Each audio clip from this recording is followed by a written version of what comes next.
besar? Lengkuas, Yadir. Kencur,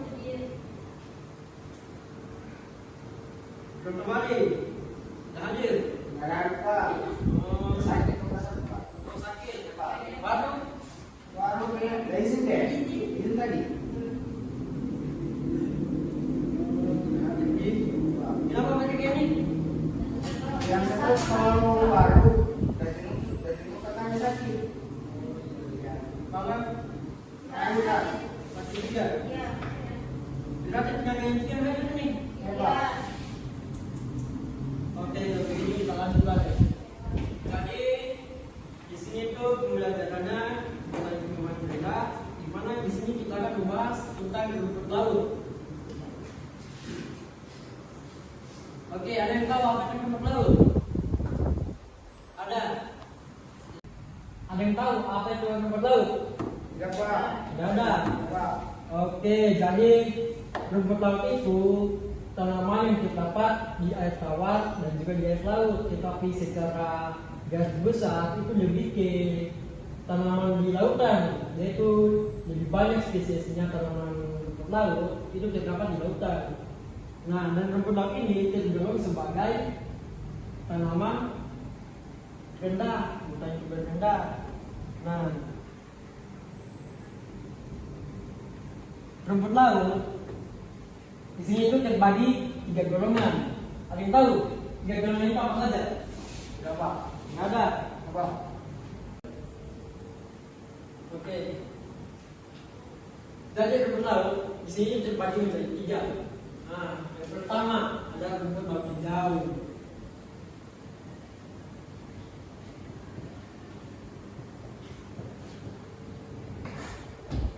Rumput laut hijau. Ada yang tahu banyak? Yang kedua, rumput laut merah. Dan yang ketiga, ada rumput laut coklat.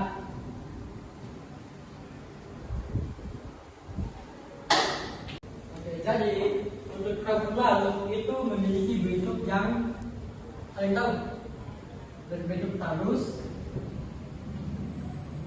atau bisa juga disebut lembaran,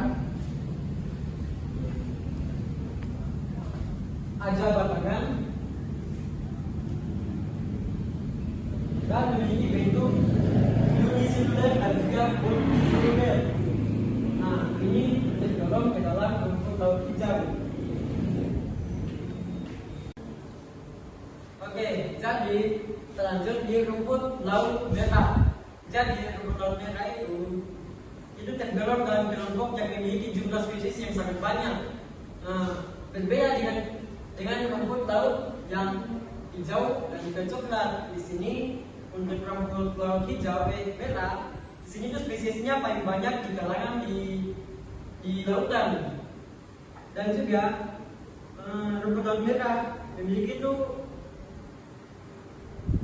warna talus yang sangat bervariasi, dan ini mempunyai kemampuan beradaptasi sesuai dengan adaptasi di lingkungannya dengan penyerapan cahaya. Dan kalau untuk rumput laut coklat, rumput laut coklat itu memiliki bentuk yang bervariasi. Sebagai jenisnya berwarna coklat, dan berwarna coklat ini mengandung pigmen warna yang pigmen warna klorofil A dan juga klorofil C. Nah, klorofil C ini terbagi atas 2 unsur, klorofil C1 dan juga klorofil C2.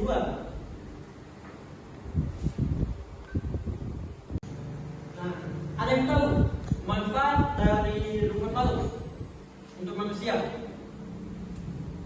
Nah, oke, kalau bisa saya jelaskan kembali. Jadi rumput laut untuk manusia di sini itu sangat bermanfaat karena memiliki kandungan nutrisi yang sangat tinggi.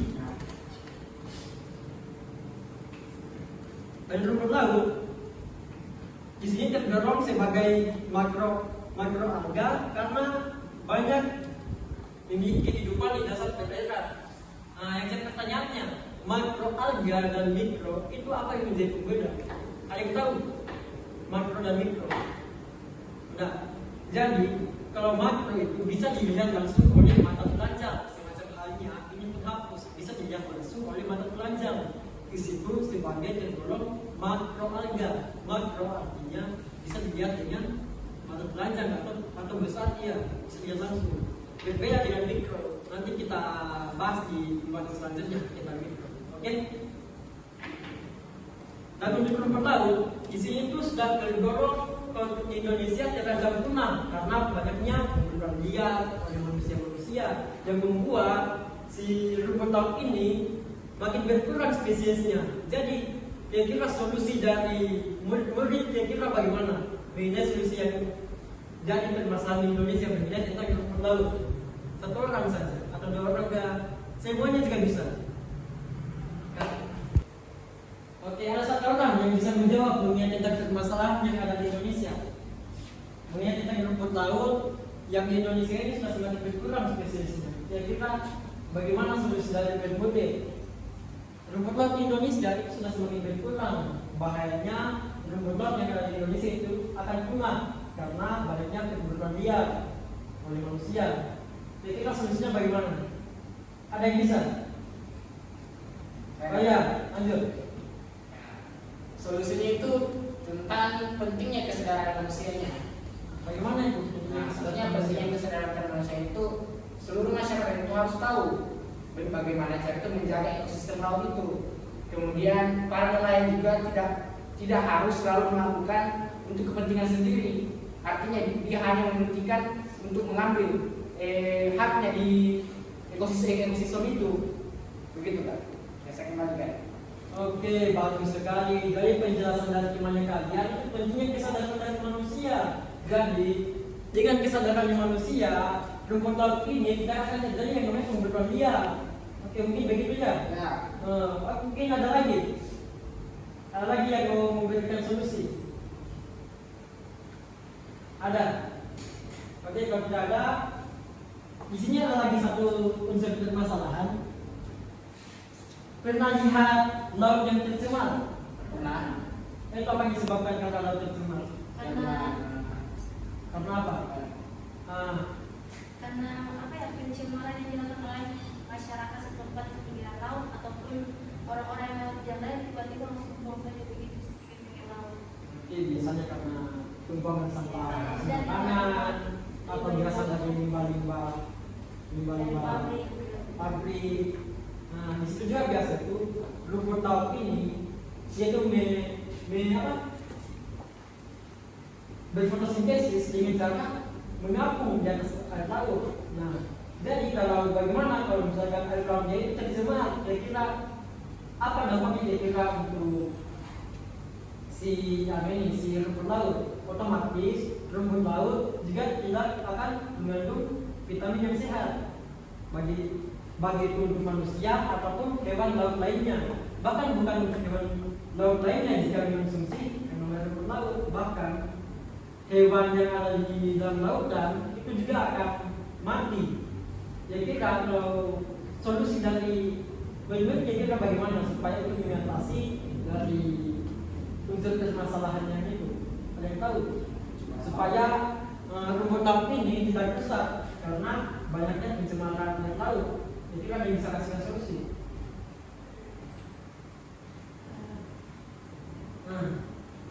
Baik.